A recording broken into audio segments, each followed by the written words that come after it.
Iglesia Cristiana Melquisedec presenta Mensajes del Cielo. Buenos días, buenas tardes, buenas noches.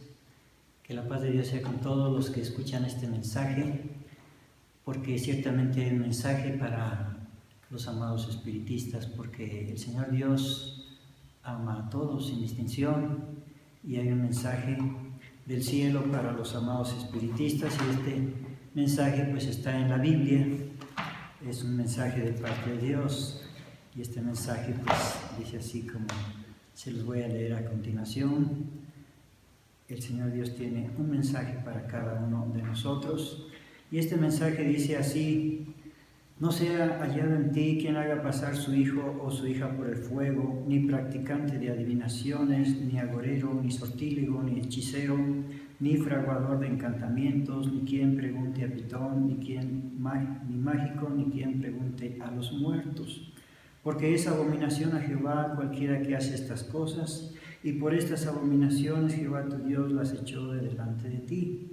Entonces el Señor Dios dice que no sea hallado en medio de nosotros quien haga pasar a su hijo o su hija por el fuego, o practicante de adivinaciones, o agorero, sortílego, o sea, ninguna clase de, cosas que implican el ocultismo o espiritismo. En la parte final de estas prohibiciones dice el Señor Dios, ni quien pregunte a los muertos. El Señor Dios no quiere que preguntemos nosotros a los muertos, porque pues la palabra de Dios dice que los muertos pues están muertos, los muertos no pueden respondernos. Entonces es ahí donde se aprovechan los espíritus malignos, o sea, los demonios, para presentarse delante de aquel que invoca a los muertos, para hacerle creer que es aquella persona que están invocando. Voy a leer la palabra de Dios en el libro de Eclesiastés. Aquí nos habla acerca de que los muertos no pueden escucharnos, ni pueden atendernos, ni pueden acudir a nuestro llamado. Dice así en Eclesiastés 9:4: aún hay esperanza para todo aquel que está entre los vivos, porque mejor es perro vivo que león muerto. Porque los que viven saben que han de morir, mas los muertos nada saben, ni tienen más paga, porque su memoria es puesta en olvido.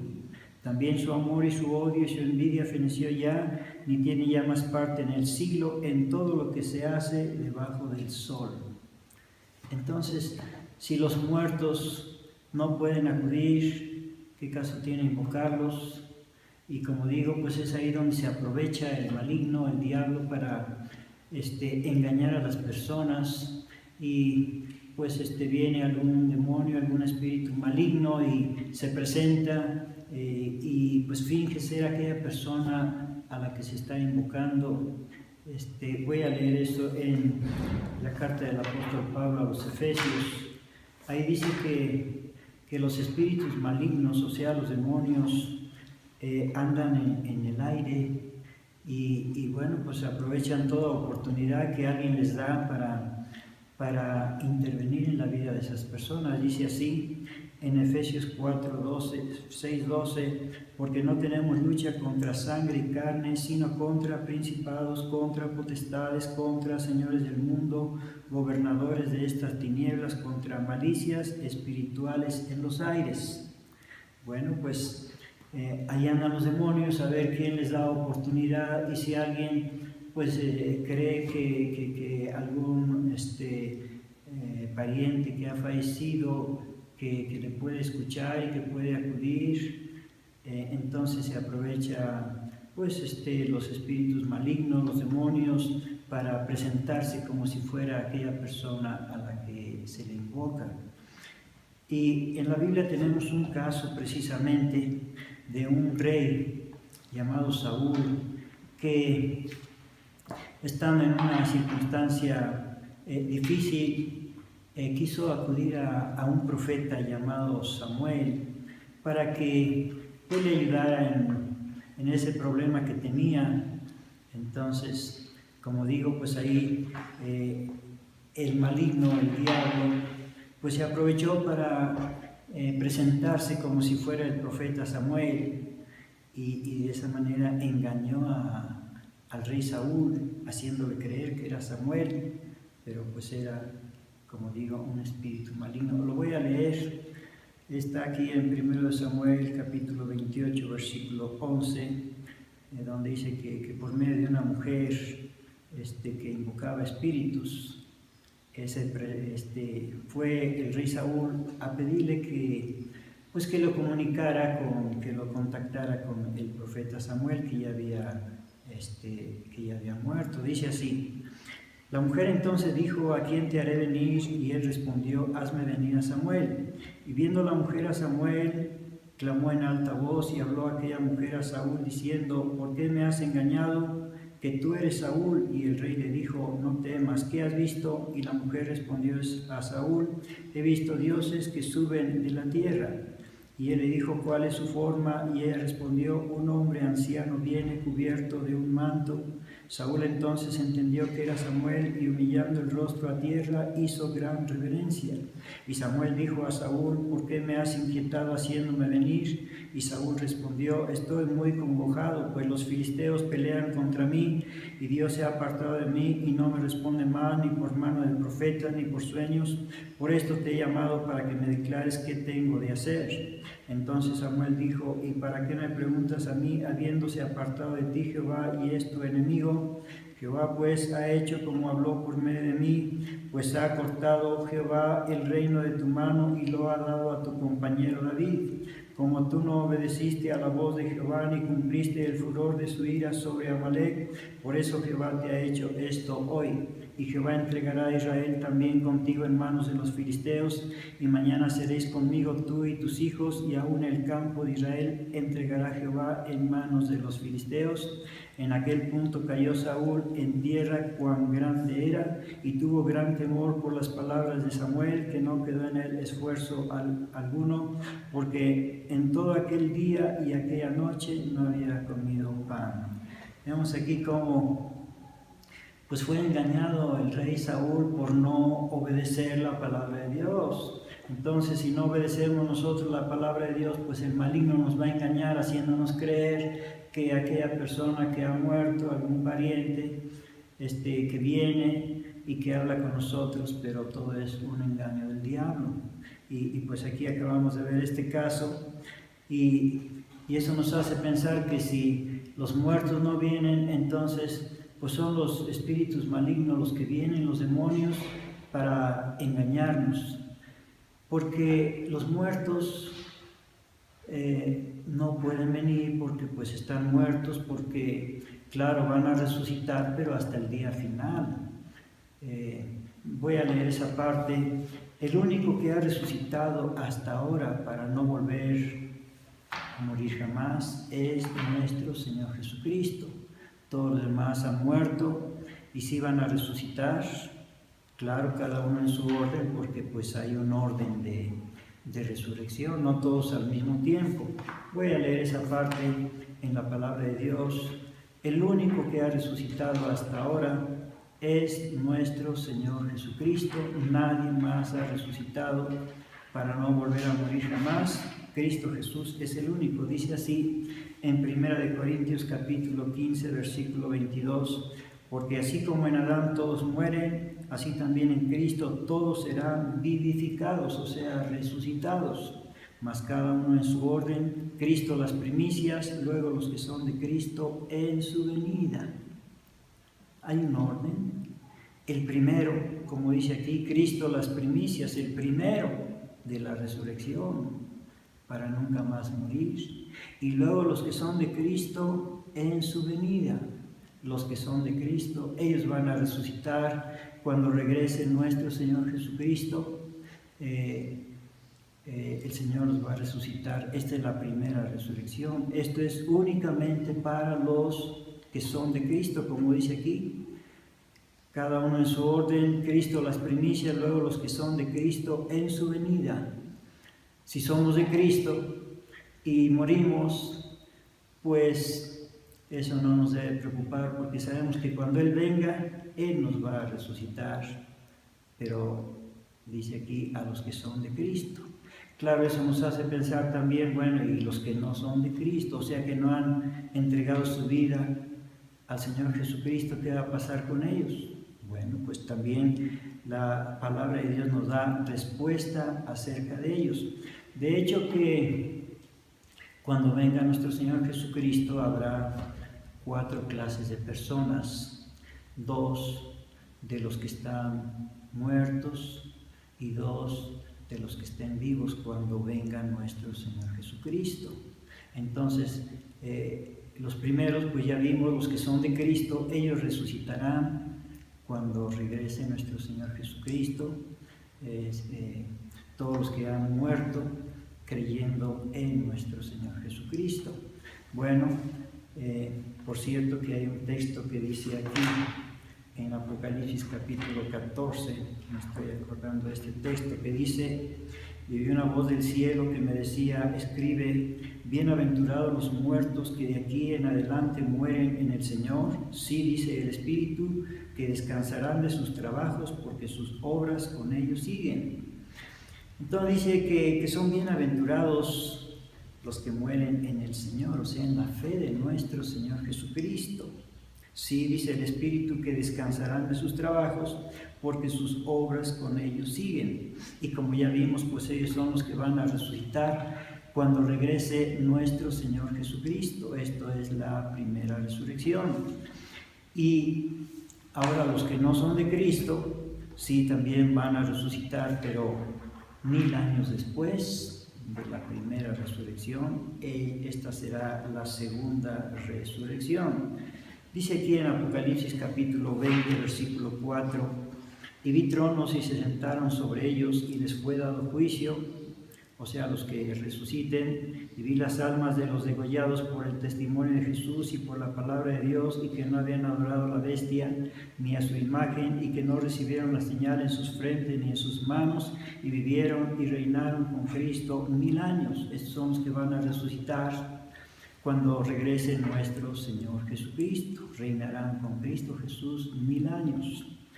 Y dice el versículo 5 de Apocalipsis 20, mas los otros muertos, o sea, los que no son de Cristo, los que no han renunciado al pecado, los que mueren en pecado, eso es muy grave, porque el que muere en pecados nunca más tendrá oportunidad de librarse de sus pecados. Es ahora cuando tenemos que librarnos de nuestros pecados, cuanto antes mejor, porque el que muere en pecados nunca más tendrá oportunidad de librarse de ellos, ni con rezo, ni con misa, ni con manda, ni con nada.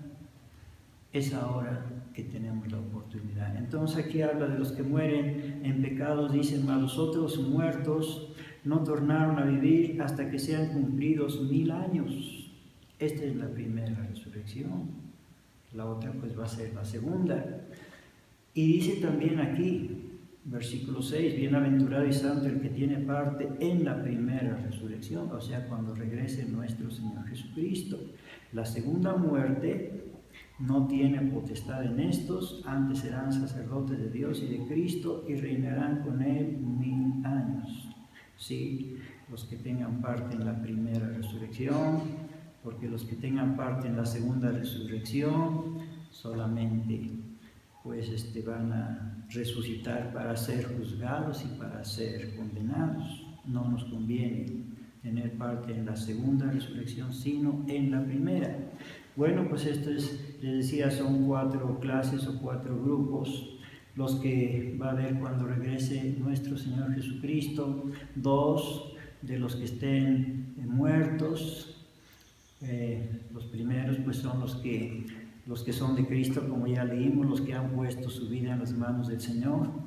Ellos resucitarán en la primera resurrección. Los otros hasta la segunda resurrección. Eso en cuanto a los que estén muertos. Ahora, en cuanto a los que estén vivos, como ahorita que estamos vivos, gracias a Dios, bueno, ¿qué va a pasar si viniera ahorita nuestro Señor Jesucristo? Bueno, también va a haber dos clases de personas, de los que estén vivos cuando venga nuestro Señor Jesucristo. Primeramente, bueno, pues los que son de Cristo, los que han puesto su vida en las manos del Señor.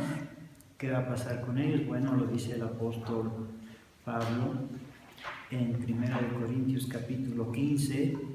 ¿Qué va a pasar con los que estén haciendo la voluntad de Dios cuando regrese nuestro Señor Jesucristo?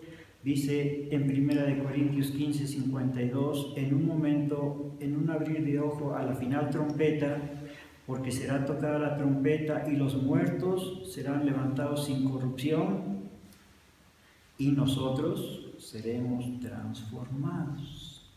Seremos transformados si es que permanecemos hasta el final, como dijo nuestro Señor Jesucristo, el que perseverare hasta el fin, este será salvo. Si permanecemos en obediencia a nuestro Dios, en fe, en amor, bueno, pues entonces seremos de estos que dice aquí, lo voy a repetir, dice, en un momento, en un abrir de ojo, a la final trompeta, o sea, en un parpadeo, porque será tocada la trompeta y los muertos serán levantados sin corrupción y nosotros seremos transformados.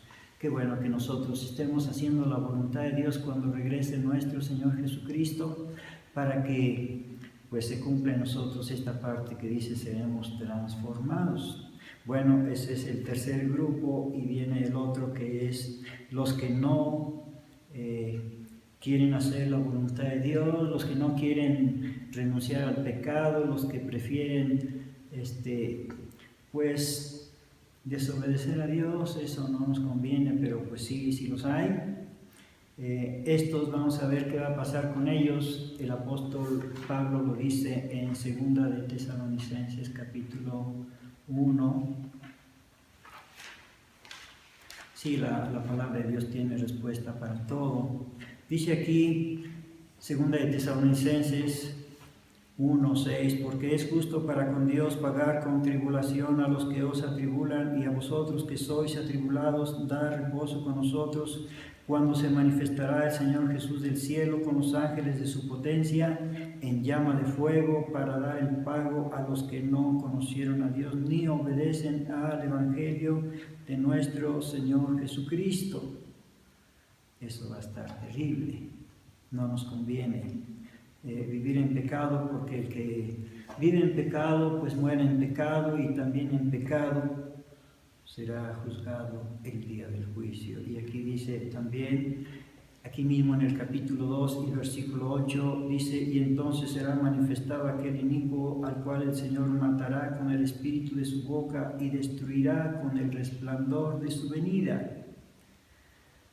No nos conviene, porque Dios nos hizo para su gloria, alabanza y adoración. Si nosotros cumplimos con ese designio divino, estamos dentro del plan de Dios. Pero si nos salimos, si cada quien hace lo que quiera sin obedecer a Dios, entonces eso no es agradable a Dios, y Dios va a poner el remedio a eso. Bueno, pues ya leímos qué va a pasar con cada uno de estos 4 grupos, pero pues hay un consejo para nosotros de parte de Dios, y este consejo está en el libro del profeta Amós,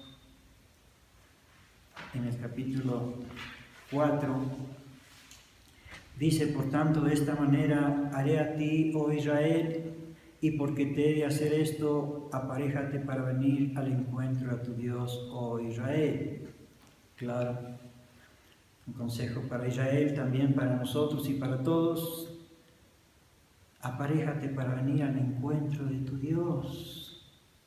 Y bueno, pues ahora es cuando podemos nosotros reflexionar y decir, estaré ya preparado para venir al encuentro de mi Dios, porque todo esto se va a cumplir en el tiempo marcado por Dios. Él ya tiene un tiempo señalado. Bueno, te lo voy a leer. ¿Qué tiempo? Pues aquí dice en Apocalipsis capítulo 9, y fueron desatados los 4 ángeles que estaban aparejados para la hora y día y mes y año, para matar la tercera parte de los hombres. El Señor ya tiene marcado qué día y qué hora y qué mes y qué día, no lo sabemos nosotros, pero el Señor sí lo sabe. Y el tiempo se agota y nos estamos acercando a esa fecha señalada por Dios. Y por tanto dice, prepárate para venir al encuentro de tu Dios. Amigo oyente, ¿está usted preparado? Claro, dirá usted, y todos queremos saber cómo podemos nosotros prepararnos para ese día final.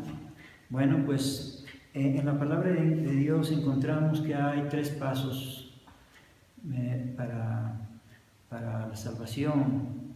3 pasos que todos necesitamos dar. El primero es recibir la salvación, el segundo es conservar la salvación y el tercero es compartir la salvación.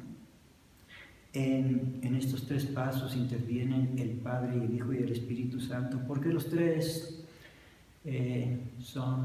siempre están ocupados en salvar a la gente. A eso se dedican, no se dedican a otra cosa más que a salvar a la gente, claro, a todos los que quieran ser salvos, porque a nadie van a salvar a fuerza, solamente a los que quieran. Entonces son 3 pasos: recibir la salvación, conservar la salvación y compartir la salvación.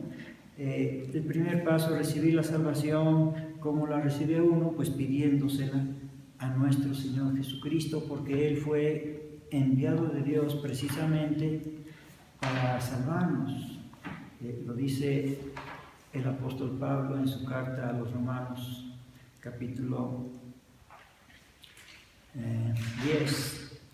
Dice, cercana está la palabra en tu boca y en tu corazón. Esta es la palabra de fe, la cual predicamos, que si confesares con tu boca al Señor Jesús y creyeres en tu corazón que Dios le levantó de los muertos, serás salvo.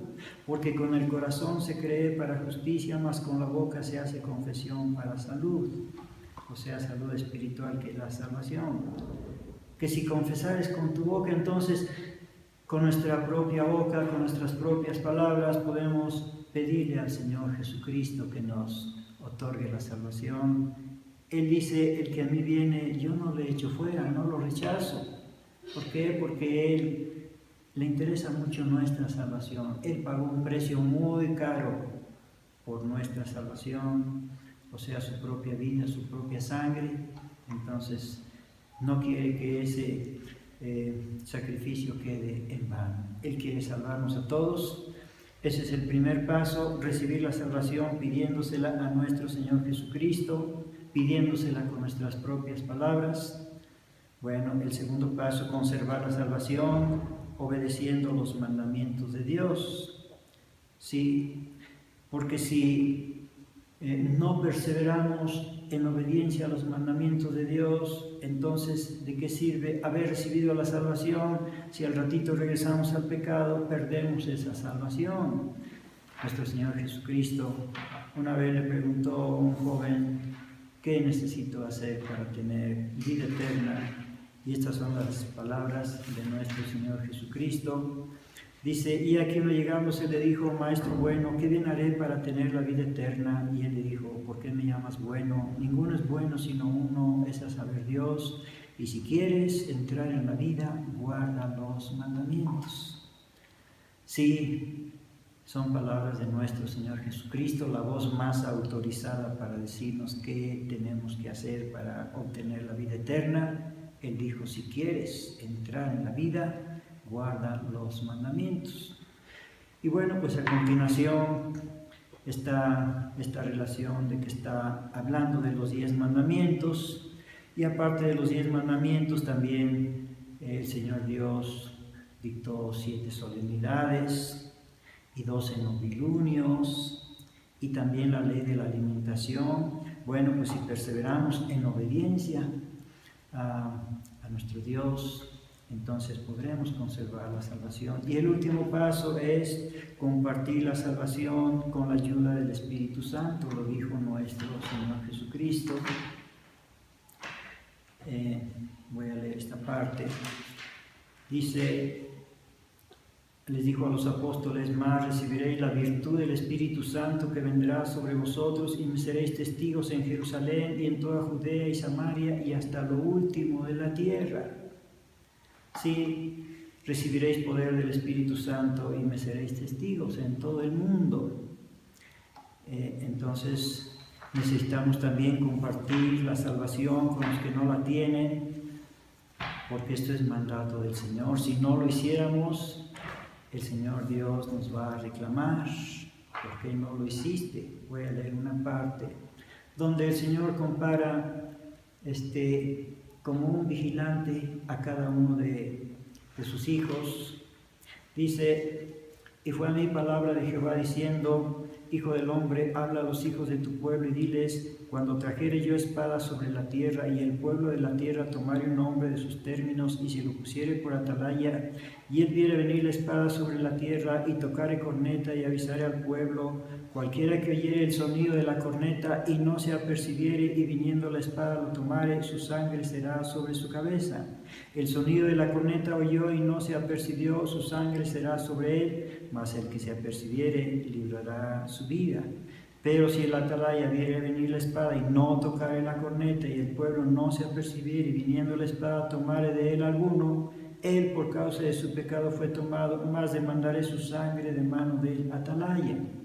Tú pues, hijo del hombre, yo te he puesto por atalaya a la casa de Israel, y oirás la palabra de mi boca, y los apercibirás de mi parte, diciendo yo al impío: impío, de cierto morirás, si tú no hablares para que se guarde el impío de su camino. El impío morirá por su pecado, mas su sangre yo la demandaré de tu mano. Es palabra de Dios. Y si tú avisares al impío de su camino para que de él se aparte, y él no se apartare de su camino, por su pecado morirá él, y tú libraste tu vida. Entonces, es bueno que nosotros compartamos la salvación con aquellos que no la tienen, para que ellos también reciban la bendición que nosotros hemos recibido. Así que Dios quiere que estemos preparados. Si usted gusta, estimado oyente, pues yo puedo orar por usted, y usted también puede orar, y le invito a orar en este momento, cerrando nuestros ojos. Padre nuestro que estás en los cielos, te damos gracias, bendito Dios, porque nos das salvación por medio de Cristo Jesús. Gracias, bendito Padre. Gracias porque nos enseñas qué es lo que tenemos que hacer y lo que no tenemos que hacer para vivir en obediencia a ti, bendito Dios, y estar preparados para el día final. Enséñanos, bendito Dios, y te pedimos que nos otorgues tu salvación, bendito Dios, y que esa salvación podamos conservarla y que también podamos compartirla, Señor. Te lo pedimos todo en el nombre de Jesucristo, nuestro bendito, glorioso y único Salvador. Amén. Que Dios le bendiga, estimado